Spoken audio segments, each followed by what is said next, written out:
I don't know what is up with the community, but they are not living it down that this deck ended up making top 32 at the YCS. A few things that I have heard about this. I don't have confirmation for this. Evidently, the YCS was just supposed to be top 16.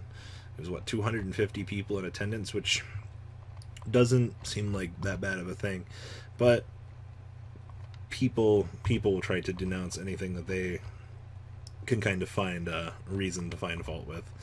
But 250 person YCS, okay, it's fine. You know, guy did it. Guy topped with cubics. It's not an issue.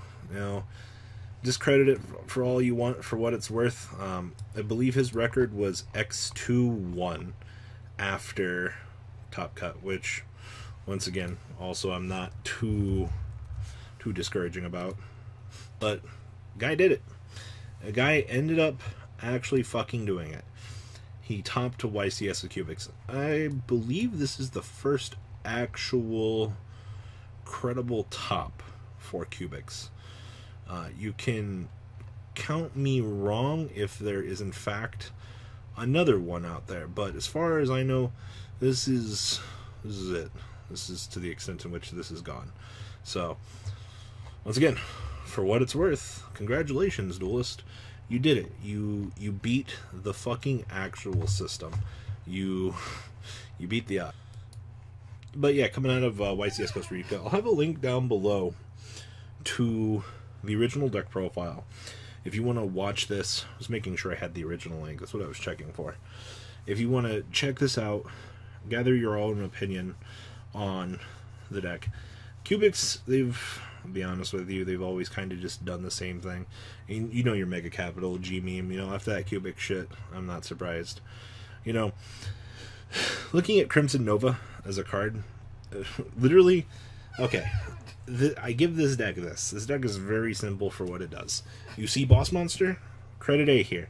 Reveal 3 cubic cards in your hand with different names, you get to shit this guy out. Alright, cool. He's unaffected by other monsters' activated effects whose level or original attack is 3,000 or less. Cool. Not a problem. But when this card destroys an attacking or a monster by battle, you can activate this effect. It gets to attack a second time. And then during the end phase, each player takes 3,000. Did I miss the fucking point where you have shit archetype A have incredible boss monster B? Typically, honestly, you could have given just 1 or 2 more fucking cards to this archetype, and this deck could have been good. But the thing that's carrying this deck on its fucking back right now is Crimson Nova. Literally, the fact that this card actually exists is insane with the rest of the deck. You know what I mean? Like, it's so strange. This is fucking big. But anyway, the main deck: 2 Battle Fader, 1 Buster Gundil. I fucking hate these little guys. Triple Crimson Nova, 2 Denko Rekka, triple Duza. Literally, like, this is the only good one, but he's good for his own right, for dropping for the searches. 1 Giria Goli, 1 Genix Ally Birdman, 1 Indoria, the Volt of the Cubic Emperor, 2 Summoner Monk, and triple of the Little Sperm Cell. Spells: 2 Allure Darkness, triple Cubic Karma, triple Cubic Wave, triple Foolish Barrel Goods, triple Desires, 1 Rageki, 2 Twin Twister, 1 Cubic Rebirth, and triple Unification. Fucking being able to fusion summon out Fatty McFaddington down here. This thing takes fucking 3 of these, by the way. Good fucking luck. But if you get there, must be fusion summon with the above, cannot be targeted or destroyed by your opponent's card effects. This card declares an attack, you get to have your opponent's life points. So 4,000 or 8,000 goes down to 45. Direct attack, you kill them. This card destroys opponent's monster by battle. This guy gets to make a second attack, which I'm pretty sure will then trigger your opponent's life points being cut in half again. And if you would take effect damage, inflict damage to your opponent equal to the damage you took. Why the fuck it has that last effect? Fuck it, I don't know. But Fatty McFaddington here at 4,500. But fuck it, you know what? If you can get there, yeah. But the important thing is you can banish this card from your graveyard. So summon 1 level 4 lower cubic monster for your hand or deck. That's what we really care about.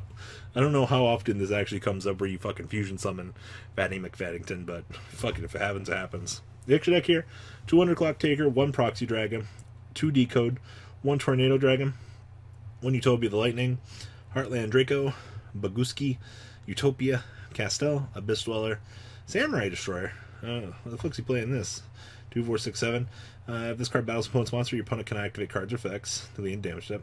Also, the opponent's monster has effects negated during the battle phase. If this card leaves its field, because of a post card effect, you can target one machined monster in your graveyard. Special summon it. I guess we get to recur back this guy. This is pretty good. 1 Black Rose and 1 Fatty McFaddington. Side deck, 2 Kumomungus, 2 Sphere Mode, triple Cosmic, 1 Dark Hole, 1 D-Fissure, triple Anti-Spell, triple Royal Decree. Alright, so, how does this deck win? You have one job and one job only.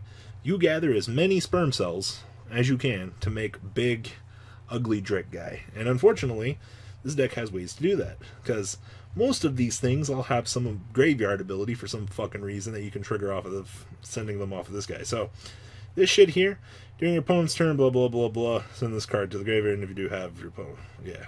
Manage card from your graveyard, add 1 cubic from your deck to your hand. Yep, so this recurs for whatever missing cubic you need. Cubic wave here. Target 1 cubic monster, you control 1 face-up monster, your opponent controls attacking blah blah blah double. Banish this card and any number of cubic monsters from your graveyard, then target face-up monsters your opponent controls equal to the number of those banished. Place 1 cubic counter on each. Monsters with cubic counters cannot attack, and you get to negate their effects. This is just kind of like a discount alien marker generator. You're kind of playing it because sometimes you just got to stall your opponent out. And of course, we already talked about unification. Being able to special summon a level 4, bypassing some of the conditions is pretty good. Cubic Rebirth. When your opponent's monster clears a direct attack, target the attacking monster. Your opponent special summons in attack position as many monsters as possible from their hand, deck, or graveyard of the same name. God. Place 1 cubic counter on each. Also, after that, if any cubic monsters with cubic counters replaced by this effect, special summon 1 level 4 lower cubic monster from your deck, ignoring summon. God, this is fucking terrible. Why do I want my opponent to summon more monsters? Oh, wait. We gotta get to the seedlings over here. Fucking cannot be destroyed by battle. At the end of the damage step, this card battle with opponent's monster. You can place this card face up in your spell trap card zone. If you do, place 1 cubic counter on opponent's monster. Haha! This card is treated as a continuous spell and trap card during your main phase. You can special summon this card. Fucking 0/0. But typically, you're gonna feed off of the little seedlings here into the bigger boss monsters, which we're not going to get to the point of sending 3 and then doing some other shit. I'm not a super big fan of this, but most of these guys have some sort of splitting ability. Target up to 3 cubic monsters in your graveyard, so some of them need to have 1 cubic from your deck or graveyard in your hand. Once again, more. This is literally just boss turbo rush of the deck. The more I look at this, you can't really justify any more for this deck other than we do one thing. We normal summon, dump karma, remove karma, go search for other thing. You literally, this plus, what is it? Technically 5 cards, because you're going to need this plus 3 others to reveal. Maybe 2 others. As long as you have this as your dump for turn for cubic karma, you're honestly going to be fine. I mean, if you open up Foolish Burial Goods to drop more of these, fucking kudos to you. But there's nothing too special going on here.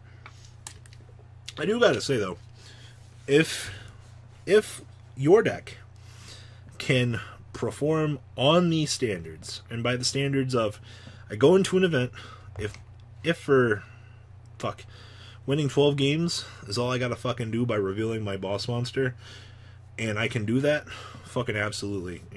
We'll count the 1 draw as well. 9 rounds of Swiss is all I gotta do. As long as it's my day, and I'm on top of my shit, and my deck is doing what it needs to do, you will see things like this top. There is no denying it, that as long... ABC True Draco, I always make this comparison. Deck was fucking total shit for every other test we've ever had for it. You know, and fucking Calvin Tahan tops with it once. Never seen it again. You know, it takes once. You know, and cheers. Cheers to that mentality. I know a lot of people won't agree with it, but it takes once for your deck to do something. And it's a valuable lesson to take from this game. You know, every once in a while, shit will go down, and it'll be your day. Seen it with fucking Winda, or the Gustos, got 20th at a regional a long time ago. Haven't seen it since, but you know what? It was the guy's day. So, what do you guys think about this hodgepodge, though? Kudos for getting top 32 at a YCS, though. Really fucking something else, I'll tell you that. Alright, guys, I'm out. Later. The ride never ends, guys. Make sure you enable those notifications to get the latest videos that are being posted on this channel. Make sure you guys check out VanCole40 for my Cardfight Vanguard channel. And join me and House of Champions on the Zodiac Duelist TV Twitch stream. We'll be interacting with our audiences. And please check out No Limit Gaming and LGTCG.com for the cheapest trading cards on the market. Thanks for watching, guys, and please have a good day.